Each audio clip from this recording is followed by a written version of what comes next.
राम कथा, ओ जय श्री राम कथा। जय जय राम कथा, ओ जय श्री राम कथा। जय जय कृष्ण कथा, ओ जय श्री कृष्ण कथा। जय जय कृष्ण कथा, ओ जय श्री कृष्ण कथा। जय जय राम कथा, ओ जय श्री राम कथा। जय जय कृष्ण कथा, ओ जय श्री कृष्ण कथा। इसे श्रवण कर मिट जाती है, इसे श्रवण कर मिट जाती है, इसे श्रवण कर मिट जाती है, इसे श्रवण कर मिट जाती है। जन्म जन्म की व्यथा हो। जय जय राम कथा, जय श्री राम कथा।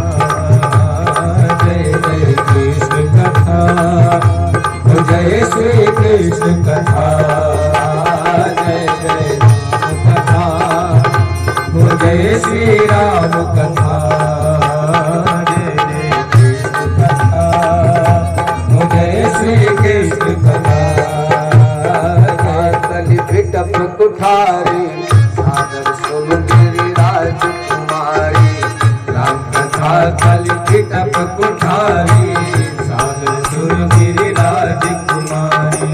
राम कथा सुंदर करतारी, हंस उड़ावन हारी। राम कथा सुंदर करतारी, संस उड़ावन हारी।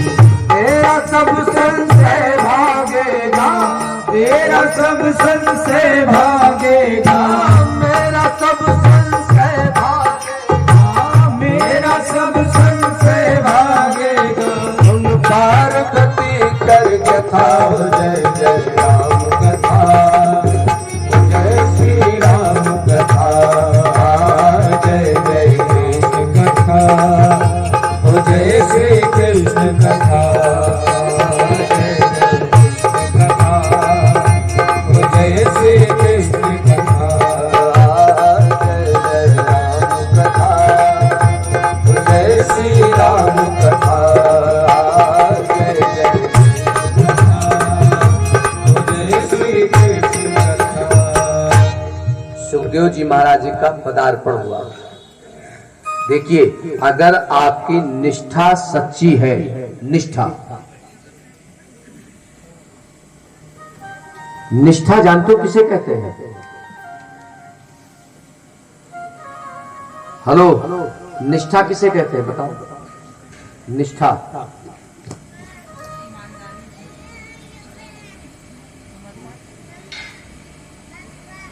निष्ठा का पर्यायवाची शब्द है आशा।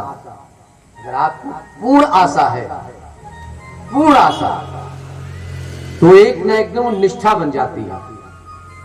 निष्ठा जैसे निष्ठुर, एक व्यक्ति होता है ना निष्ठुर, चाहे जितना उसके आगे, वो निष्ठुर है तो निष्ठुर है, फिर सुनेगा नहीं। उसी प्रकार से निष्ठा, जेहि कर जा पर सत्य सनेहु, मिलई न सोते ही कछु संदेहु। अगर आपकी निष्ठा सच्ची है, अगर आपकी आशा पक्की है,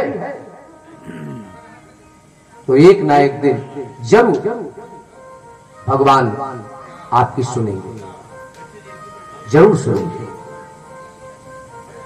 प्यारे भक्तों, सुखदेव जी महाराज जी का आगमन हुआ, दिव्य व्यासपीठ पर शोभायमान हुए और महाराज बच्ची जी ने अपने सदगुरु का पूजन किया, आदर सत्कार किया, चरणों को पखारा और चरणोदक का पान किया। हाथ जोड़ करके सामने खड़े हो गए, आंखों में आंसू भर आए, कहा गुरुदेव मुझे कथा सुनाइए। श्रोता जिज्ञासु हो, श्रोता जिज्ञासु हो।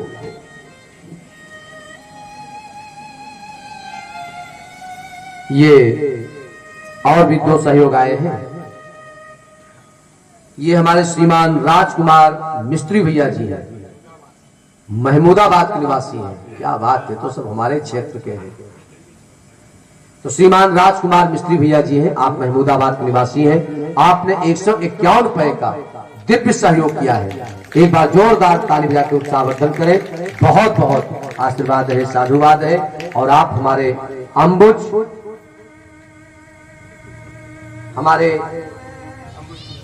अंबुज तिवारी भैया जी हैं और वृंदावन के ही निवासी हैं यहीं के। आपने भी 500 रुपए का दिव्य सहयोग किया है। बहुत बहुत आशीर्वाद है, बहुत बहुत साधुवाद है, बहुत बहुत आभार है। तो आइए आज कन्हैया के जन्मोत्सव तक की यात्रा करनी है और कथा का विस्तार बहुत है, तो इसलिए थोड़ा सा ध्यान से, अब आज थोड़ा सा भजन कम होंगे और कथा पे थोड़ा सा ध्यान दीजिएगा आप लोग। सुखदेव जी महाराज जी आए और सुखदेव जी ने कथा सुनाना प्रारंभ किया। मैंने एक बात कही, श्रोता कैसा हो, जिज्ञासु हो।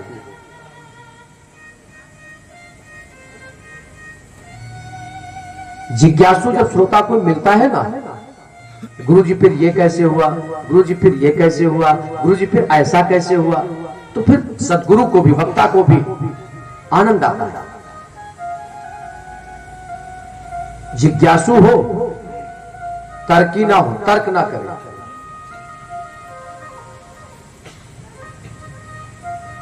क्योंकि धीरे धीरे जब कोई व्यक्ति तर्क करता है तो धीरे धीरे फिर तर्क को कुतर्क में ले आता है अपनी प्रभुता जमाने के लिए। तर्क का तो उत्तर है, लेकिन कुतर्क का कोई उत्तर नहीं है। काकभूषण जी ने क्या किया, लोमस जी, उत्तर प्रति उत्तर में की ना।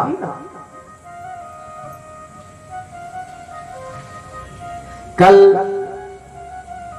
मैं एक बात सुन रहा था, जब मैं यहां से जा रहा था गाड़ी से, तो परम श्रद्धेय प्रातः स्मृत पूज्य अवधेशानंद जी गिरी जी महाराज, जो कि भारत माता मंदिर के समय संरक्षक हैं, तो मैं सुन रहा था मोबाइल पे।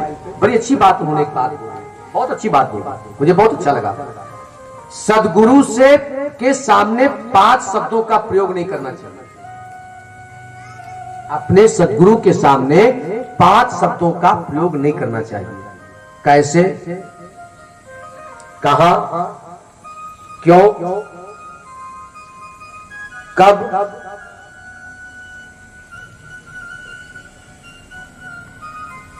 और एक शब्द उन्होंने और बताया, कब, कहां, कैसे नहीं, एक क्यों, कब, कहां, किस लिए, हाँ किस लिए, हाँ, ये 5 शब्द बताए। ये सदगुरु के सामने नहीं करना चाहिए 5 शब्दों का प्रयोग। अच्छा, गुरु जी कब भगवान धरती पैदा भय रहे, ले 7 दिन कथा सुनाए, संतुष्ट नहीं भी है। अच्छा गुरु जी कैसे हुआ, इसके माने विश्वास नहीं है आपको ना, तभी तो आपने कहा कैसे हुआ, इसके माने विश्वास आपको नहीं है। ये बात आपने क्यों कही, लो तो तुम्हें भैया बैठा हुआ है, तो तुम्हें बैठा हुआ है, फिर उसका बताइए, तुमसे पूछ के हमको कहना चाहिए था क्यों कही और किस लिए कही। अरे यार, आपके कल्याण के लिए कही। ये 5 शब्दों का प्रयोग सदगुरु के सामने नहीं करना चाहिए। मुझे बहुत अच्छी बात लगी। ऐसा नहीं कि मैं केवल सुनाता हूं, मैं भी सुनता हूं महापुरुषों की वाणी को, और जो कुछ उनसे प्रसाद रूप में, आशीर्वाद रूप में मिलता है वही आप तक पहुंचाने का प्रयास करता हूं। बस ये कि उनका भाव अलग होता है और थोड़ा सा मेरा भाव अलग होता है।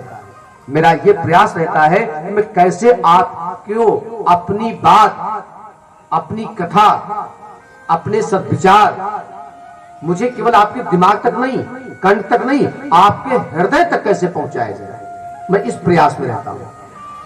क्योंकि जो बात यहां पहुंच जाएगी फिर वो किसी के निकाले, दिमाग में तो बातें आती जाती रहती है, क्योंकि ये खुराफात का घर है।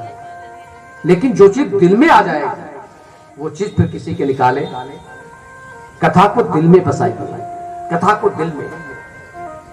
बसा हुआ भगवान सबके मन मंदिर में।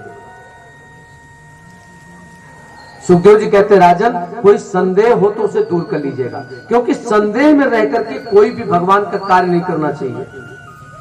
अगर मन में संदेह आ जाए, पता नहीं पंडित जी कर रहे हैं, पता नहीं काम होई कि नहीं होई, अगर ये मन में आ जाए तो कसम है तुमका अनुष्ठान बंद करवा दो, कोई मतलब है नहीं। फिर पंडित जी चाहे लाख खुपड़ी पटक दे, काम आपका होगा नहीं।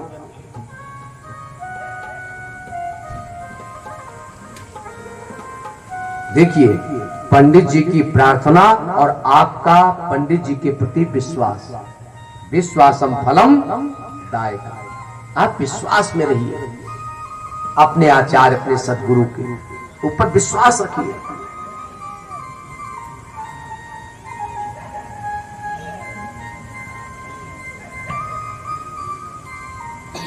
आचार्य जो बोलेगा वो कहीं ना कहीं भगवान से प्राप्त किया गया, सदगुरु से प्राप्त किया गया, श्रेष्ठ महापुरुषों से प्राप्त किया गया आशीर्वचन ही बोलेगा।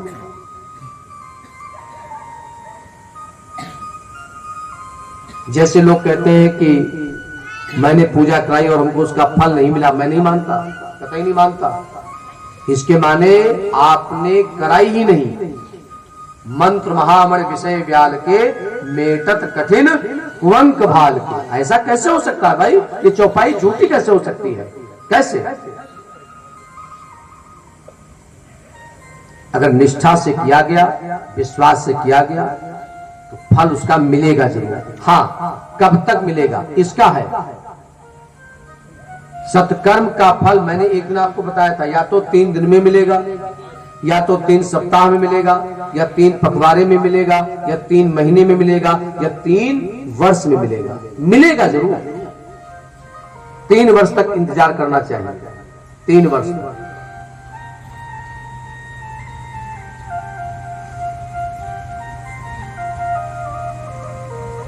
सुखदेव जी महाराज जी ने कहा, महाराज परीक्षित जी ने कहा, गुरुदेव और कोई संदेह नहीं, ये बताइए जिस व्यक्ति के सामने मृत्यु खड़ी हो उस व्यक्ति को क्या करना चाहिए?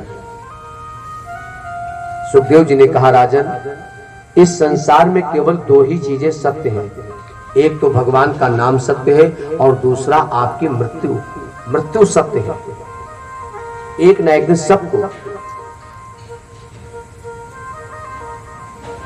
सबको एक न एक दिन स्वीकार करना है।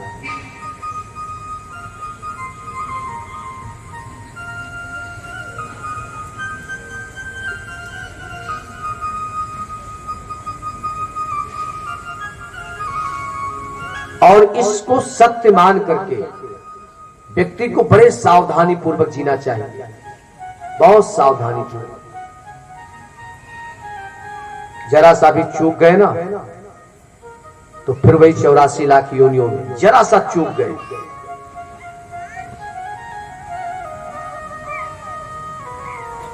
आजकल बोर्ड की परीक्षाएं हो रही हैं बच्चों की। साल भर जो आपने परिश्रम किया है, मेहनत किया है, अगर इस समय जरा सा भी चूक गए, जरा सा भी, तो पूरे वर्ष की पढ़ाई, पूरे परिश्रम पे पानी फिर जाएगा। उसी प्रकार से मानव जीवन ये परीक्षा का समय है, बोर्ड की परीक्षा का समय। ये मानव जीवन जो है ये बोर्ड की परीक्षा का समय है। जरा सा चूक गए, साधन धाम मोक्ष कर द्वारा, जरा सा अगर चूक गए तो फिर 84 लाख योनियों में वही किताबें, वही कक्षा, वही टीचर। फिर आपको जीवन में इस बात का ध्यान रखिएगा।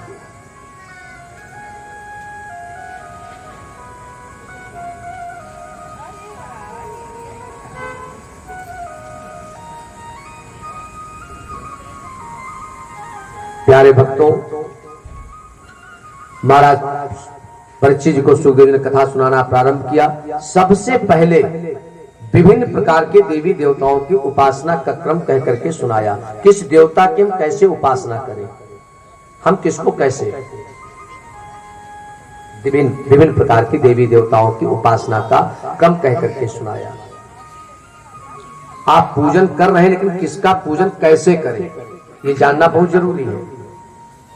और फिर इसके पश्चात में ब्रह्मा जी के द्वारा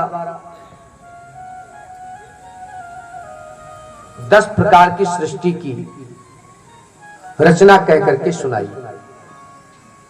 10 प्रकार की सृष्टि की रचना।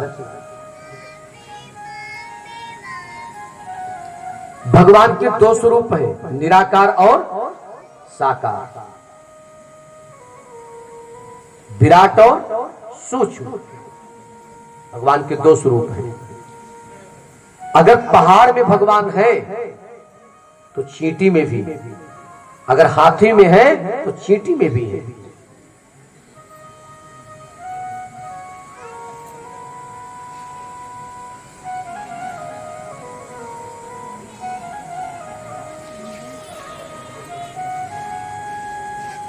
देखिए, आजकल व्यक्ति, एक बात कहे, मेरी बात को अन्यथा मत दीजिएगा, मैं बार बार कथा में कहता हूं, इस धरती पर सबसे ज्यादा अधिक आपको चाहने वाले केवल 2 लोग हैं। सबसे अधिक चाहने वाले, उससे ज्यादा आपको कोई चाह नहीं सकता। एक तो भगवान सबसे अधिक आपको चाहते हैं, और दूसरा माता पिता।